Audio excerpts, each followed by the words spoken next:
I'd like to welcome all of you this evening to Ideators, Next Generation Entrepreneurs. This is the season finale. I would like to welcome the judges.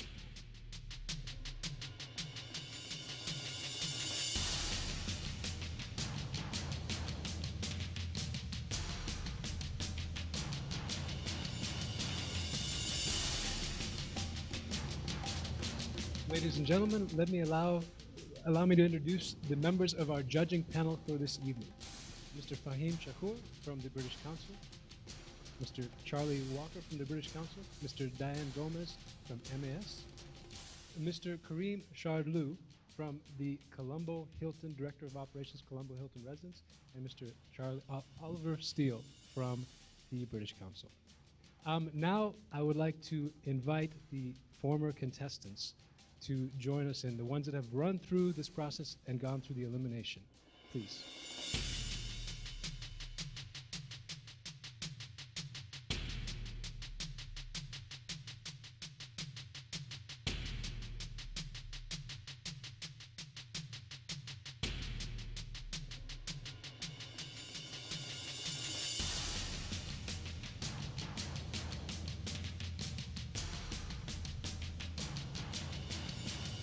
And I want to invite our two finalists, Pete and Munaza, to join us.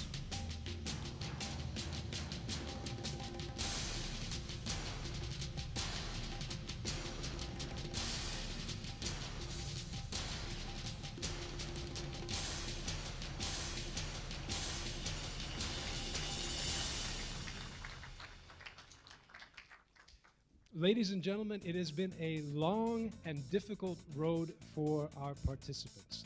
They have gone through ups and downs that have tested their entrepreneurial abilities, their abilities to withstand both physical and mental challenges. Sometimes they have worked through the nights. They have gone through difficult tasks, and now today, this is the culmination of all of their experiences. The final task is finished. The results are in. Let the judging begin, please. Thanks, Joe. Just to give all of you here present a brief synopsis of the journey that these contestants have been through in the last 3.5 weeks. They started off with a team building event and went on to an event where we took them to the St. John's fish market and put them in the market, gave them some money and asked them to buy fish and go out to the city and resell it. The two final tasks before this one were actually designing a press ad for Strepsils. Finally, 3 days ago, they ran a fully fledged business of washing windows all over the city of Colombo. And finally, 2 days ago, they were given this particular task, was to plan and organize a lunch event to give the customer a completely new customer experience. They were judged on 4 main areas, and they are the innovativeness of the concepts which they chose, the net profit they made from this business of running a restaurant, the customer satisfaction angles, looking at customer satisfaction surveys that were done during the lunch promotion, and finally employee feedback, because they had to hire their employees. These were their employees that they hired, plus they had also feedback from some of the staff at the Hilton who helped them to produce this lunch today. So that was the task and that was the judging criteria. Now I'll hand you over to Diane to take you on from there. Pete, how did you fare today? I mean, in the last episode, could you just talk about it? Well, it certainly wasn't the easiest task. It's the hardest one yet. There were a lot of constraints, a lot of things put in place to make it as difficult as possible and really put us to the test. We brought in our teammates, as you mentioned, that made a really big difference. There's a lot of talented people there, and that made it a lot easier. Munaza, what about your experience? Well, as Pete said, even for me, initially it was very challenging, very tough. especially because in terms of our team, we had to, after one point, we had to change our strategy completely. So, but I believe that we took we dealt with it very greatly because we took a great turnaround change. And afterwards, I feel that things went quite smoothly. Not really smoothly because, I mean, there were certain ups and downs which had to be dealt with, but... What about your teams? Pete, how did you manage then the dynamics with the team? How did you motivate them? Why should they have wanted to support you and help you win this challenge?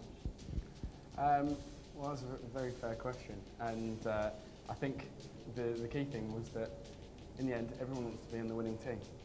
And so there was a lot of support from the team. They were really supportful. And I think that I made our goals clear from the start. I laid out our strategy, I delegated jobs, created sub-teams, made sure that I was checking up on everyone constantly, that they're okay, that, you know, if they need anything else, they're okay. Making sure that everyone's all on the same page. And I played to everyone's strengths. But we got bits of feedback, I think, you know, so I'll ask a question slightly differently. Were there times during the last 2 days when you thought perhaps not everyone wanted to be on the winning team all the time? I think they did want to be on the winning team, but as a project manager, you know, you're always going to have people crossing you or maybe not performing as you might like them to, and you've got to deal with that as best you can. And you know, maybe in other situations it would be more about how the group felt, and you're simply just managing and using democracy. But in this task, at the end of the day, it was my decision for everything we did, and the team backed me all the way. Okay, Munazza, how did they all get on then? How did you motivate them, and why did you feel they were on your side? Well, to begin with, all of them are a great bunch of people. I mean, all of them have their individual strengths, and they contributed the way they can, and they put in the 110% effort. Like, and every single time, like especially there was one point I mentioned before when that strategy didn't work at one point.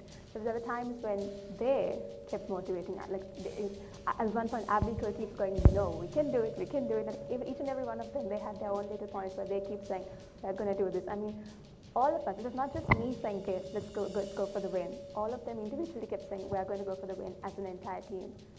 Pete, would you tell us about your concept and your strategy? Certainly. The first thing I did was to get the whole team to brainstorm individually, because I'm aware that when you do group brainstorming, people can often get stuck on one concept and not leave it. So from that, we came up with I came up with the main concept of having a fiesta, a Mexican fiesta, but there were a number of concepts from other people that came together to form our overall concept. So after a lot of brainstorming, bouncing ideas off each other, we came up with the overall thing, and then we went about implementing it. So I delegated the job of teaching salsa to our dancers Selena and Rochelle, and also used their feminine touch to decorate the room and look into ways of bringing a conference room alive. I knew that Ashan and Rivka, being Sri Lankan, would know a hell of a lot more about Sri Lankan business and how to get things out of people in terms of sponsorship. So we started off trying to sell tickets. We wanted to target businesses, more specifically large corporations, who have budgets specifically for taking out their staff or their clients to events. During our pitches, we tried to make sure that we were at the same time doing a little bit of market research. So we would change around the order in which we pitched the concept. So we moved on to individual business people, maybe from smaller businesses who had a little bit more power and flexibility to be able to say, "Oh, well, it's Friday, you know, maybe I can take a couple of hours for lunch." So we targeted other businesses, and I believe that is because it's such short notice, but that was obviously something we had to work with. The next day, we went about organising the event and decided to focus on purely the walk-in customers that would be coming in, people passing by who would. So we wanted to make it as eye-catching and as appealing as possible to someone who's just walking past and doesn't know what's happening. So we organised some big posters, some balloons, we already had the live band, so people could hear that, and I think that's what worked well for us. People from quite a distance away could see there was something going on. They were interested. They'd come over. You'd tell them more, and they were really enjoying it, and they thought it was worthwhile. And I think given the circumstances, it was a very proud of my team. To interrupt you, this was a lunchtime. Mm-hmm. Lunchtime. Do you think that the corporate executive or somebody who walks around would spend 3,900 rupees and come for a Mexican fiesta during lunchtime? Well, from the feedback we got, it was clear that they would. There were, I think, I worked out, it was about a third of people out of this completely random selection of walk-ins that we had. What about you? Well, even our team, we started off with our brainstorming session individually, and we came up with different ideas. And there was one key idea where we might have a charity thing, but then there was some technical issues, and that was not really put in. And then the main idea that we focused, the main strategy we're following till 12 o'clock, as I mentioned before, was where we wanted to have a networking event with different businesses and like different professionals and corporates within different industries, where we wanted to provide them with the opportunity of networking different people, like have a 60-second pitching idea of yourself maybe, or your business, things like that, and basically building opportunities and connect it with the Sri Lankan history of how those days. Our target market we selected for that was professionals, basically senior managers or higher up. And so we went to different companies like Sampath Bank. We called up different people, Milani and Imesh and Dave. They were calling up different, because they got the numbers of different companies and started calling them up. And well, no, not started calling them, started calling them the next day, but we basically wrote down, because that was a 4-day day, wrote down all the contacts that we could get through. And then the next day, while Dan and Abby, they were at home trying to call up the people for sponsorships and to try to get contacts in terms of less people buying our tickets. The rest of us went out to different companies. They liked the whole idea, but it was just that, being a top executive in a company, they just could not find the time, keep the time free to come for our lunch. I mean, just last night, there were 2 people who called me, they were 2 entrepreneurs, and they liked to, because they had got to know through word of mouth for some reason about our event, and they wanted to come for the business networking event, but unfortunately, I had told them that it was cancelled out. So when we came back home around 12 o'clock yesterday, 12 to 1 yesterday, and because the tickets weren't going out, we couldn't sell any tickets, we kept rethinking about what to do. And then we thought, okay, because through our research we found out that as to how lots of people who come for lunch to hotels, they like continental food. And continental food basically deals with more European food, and therefore we took Italian as our main menu. And from then onwards, we built our target market there. Again, we changed the target market because we knew that, okay, we'll not be able to get the top executives because the fact that they're too busy to, come at this particular time, just for short notice. So we thought we'll go for a more young, middle-aged, that kind of a target market. Well, through that we built, and also a fact I forgot to mention is that as to how we built a Facebook page to notify all our customers, because especially as I mentioned before, we targeted the young to middle-aged people, so we knew that they were definitely looking to Facebook. The key thing we focused on was our customer service. Like I made sure that all of us have great customer service, and that was purely that. It was there within our customer service, how everyone really liked our customer service, and they liked the food. And in terms of our price as well, I think we had an advantage there in terms of our pricing. But don't you think the prices are still too high for lunch? Not really, sir. No, because we have to have a particular profit margin. So no. So were you looking at the profit margin or on the cost part of it, or the sales part of it, revenue part of it? How did you manage? How did you price your product? We started off looking at the profit margin, though unfortunately that we really couldn't achieve the profit, but we want to look at the profit. We were looking at gaining a profit. Obviously, we started looking at getting a profit. Why the change to Italian? Why didn't you think the Sri Lankan would work for you? Well, the reason as to why we took Sri Lankan was because when we met Chef Nishant at the UBG, and then he was telling us how about 30-40 businessmen come to the UBG, Sri Lankan businessmen.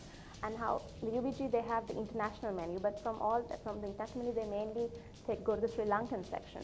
So we thought, okay, maybe because of that, that's through research, because we had proof that people like Sri Lankan. We thought we'll go for that. Plus, then we could connect it, because I mentioned before, we wanted to connect it with the Sri Lankan history a bit and have a whole Sri Lankan theme there. That's the reason.